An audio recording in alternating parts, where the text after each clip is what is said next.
11. A new warning on indoor dining as the state eases COVID restrictions. Singers silenced. The twist as live music returns to restaurants. Back to school, the move that could force students and teachers back to the classroom.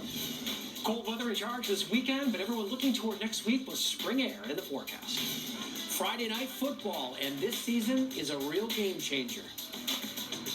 Live from the Channel 4 studios in Boston, this is WBZ News at 11. Now at 11, live music, full capacity dining, and almost normal Friday night. But the easing of restrictions comes with a warning. The CDC is again cautioning states about the risks of indoor dining. Thanks for joining us tonight. I'm Lisa Hughes. And I'm David Wade. It also comes with a twist. Massachusetts restaurants are allowed to once again have live music, but those musicians are not allowed to sing. Christina Rex is in Plymouth tonight, where business owners are still singing a hopeful tune. Live music, no curfew, and expanded capacity. The announcement sounded like a dream for restaurant owners this first weekend, but it turns out the rules are much tighter at a second glance.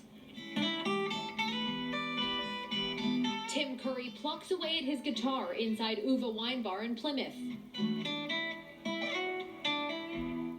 And for now, that's all he's allowed to do. It is a little bit of a letdown.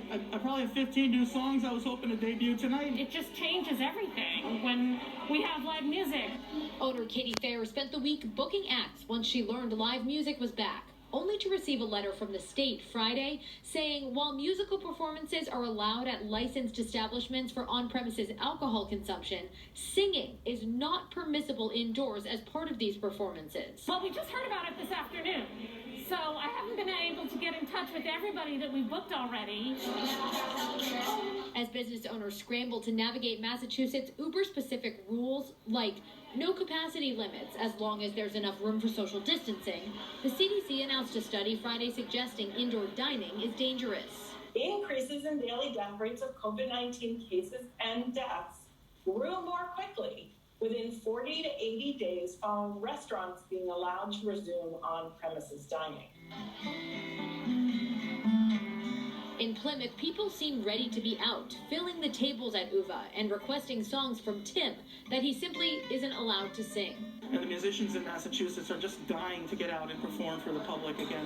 It's been a long 12, 13 months. It makes people happy, and we're at a time in our lives right now when we need as much happiness as possible. Now, to be clear, singing is allowed at all outdoor performances. And so far, it doesn't seem like these rules are going to change at least through the month of March.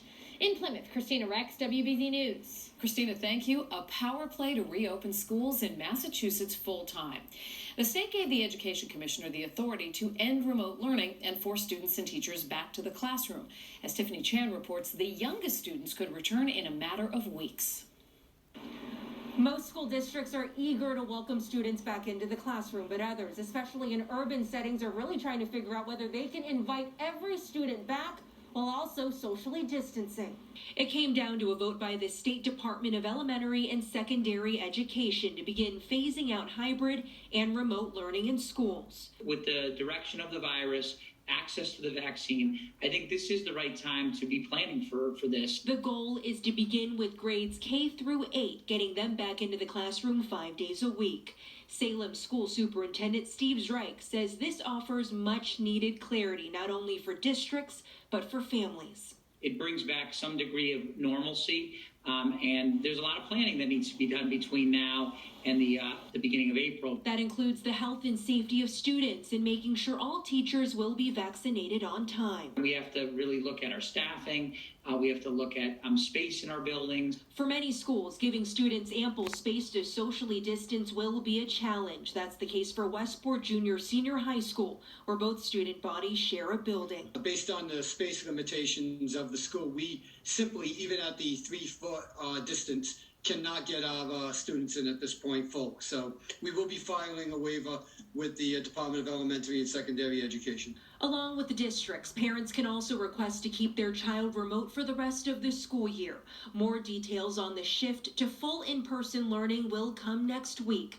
But for many superintendents, this is a relief. Look, I mean, as a parent myself, my children are I've never seen them so excited to go to school every day. Governor Charlie Baker issuing a statement applauding today's vote by DESE, saying he's eager to have students back in person learning. From Boston, I'm Tiffany Chan for WBZ News. And tonight, the teachers union is asking the state to cancel MCAS testing this spring.